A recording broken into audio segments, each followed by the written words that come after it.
Now, I'm no kind of economist. Disclaimer straight up front. This is what scares me because with my limited, I like to read, I'm able to see some things.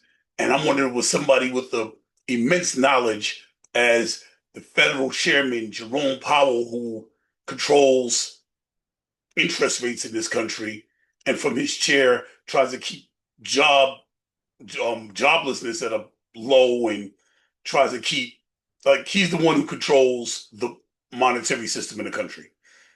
And with him saying that, well, first Trump tried to muscle him.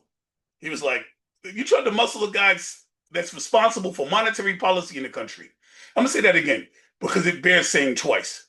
He tried to intimidate the man that is responsible with monetary policy for this country that he himself placed by saying he was committing fraud. So he goes in, he made these claims for weeks, then he goes in and he has a meeting with this man at a building that he's having constructed, and he's like, "Well, you're millions of dollars over budget. It looks like you're committing fraud." The monetary policy master, with a straight face, put on his specs, took the paper from the president, examined it very quickly. It doesn't look like he really read it. I think he already knew what he was going to say since this has been circling in a news cycle for like 2 weeks, and said, "Oh no, this building was done 5 years ago." You're trying to say that we ran over budget for something that's not in the budget. It's not in the budget. This is from years past. Matter of fact, if it was 5 years ago, let me see, my math isn't great. Oh, right. Trump was in office. So this was done while Trump was in office. Either somebody supplied Trump wrong or he tried to muscle somebody who was, like everybody else, like not really going for it. That policy might change. The job description thing has been updated. Like it got really bad. So the person responsible for keeping the numbers in the job labor market was a young lady named Erica McIntosh. McIntosh. Erica McIntosh. Excuse me, I'm reading it. I should have practiced it, but this is breaking. So Miss McIntosh gave job numbers that were astoundingly incorrect. In June, job reports were at 147,000 and she had to revise them down to 14,000. In May, it went from May only 1,900 jobs. These were jobs created in the market. So when you have this entire country and you only had 14,000 jobs created, we're in trouble. In June, there was only 19,000 jobs created. In July, it went up a little bit. There were 70,000 jobs created. These numbers, according to the commissioner of labor statistics, are horrendous. They're terrible. They're atrocious numbers. And couldn't bully Jerome Powell into making the Fed lower interest rates because that's what it was. He wanted interest rates lower. Now, I'm not an economist, but as a property owner, if interest rates go down, I can refinance my house and paying a lower interest rates brings my bills down. If I want to buy my car, right? Boom. If I want to pay on my car and my interest rates are lower, guess what? My car payment goes down. So Trump is trying to say he wants to save people money because it does save people money. But the reason he's trying to do it, now again, I'm not an economist, but speculatively, looking at it from somebody who just covers the news, when I look at those numbers, I say, is it because of that tax cut you gave to the rich in that one big ugly bill that you can't completely pay for? It's going to set us back trillions of dollars in debt, according to every economist on the planet, except the ones under you, Trump.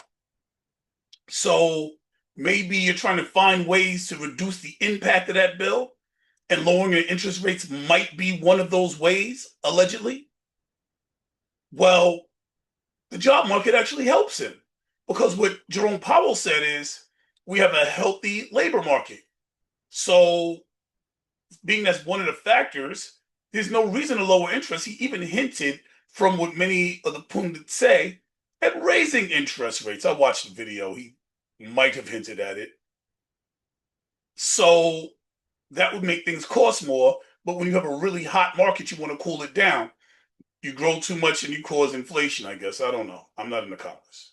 He wants to keep inflation at a 2%. That's the way he wants to keep it for consistent job growth. So when he balances out inflation and the unemployment rate, which I guess are the two things that Jerome Powell says he takes into consideration when he's deciding interest rate matters, inflation and unemployment. And, inflation, according to Trump, is not high. And the job market seemed like it was doing good with a low unemployment rate and jobs being added consistently. Jerome Powell's like to lower interest rates would not be monetarily savvy. It would be a bad idea. You'd be doing damage to the economy. Inflation is going to hit. It's going to hit harder. It's already begun, according to Mr. Powell. And it's going to hit harder. And he wanted to take a look and see what the real effects of inflation were going to be before he decided his monetary policy. So Trump is like, lower interest rates, because in my opinion, this is not a fact. This is just what it looks like from a humble guy who likes to read.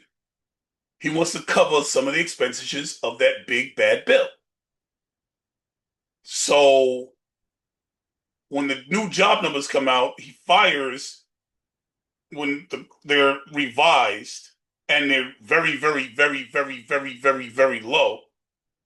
He fires Erica McIntyre, who is the commissioner for labor statistics. She's in charge. She's the one that makes that is, she's the one that does the report. She gathers the numbers that businesses use, that the government use, that agencies use, so it's used. Her numbers, her statistics are used in the private sector as well as for government. And when she was placed there, she was placed by an equal side. It was bilateral. It was Republicans and Democrats. Republicans and that Bush appointed put her there. Democrats put her there. Republicans that the '80s Republican, the actor that's I'm looking at his face, it won't come to. But she was put there by a bipartisan system. Trump, looking at the numbers and deciding that he didn't like the numbers, literally fired her immediately today. This is May 2nd. He saw the numbers. They came out today. They were way lower than expected. He fired her because he didn't like the numbers. So, yeah, that happened. This might actually cause Jerome Powell to lower interest rates because inflation is happening and the job market is in trouble. So if you know somebody out there looking for a job,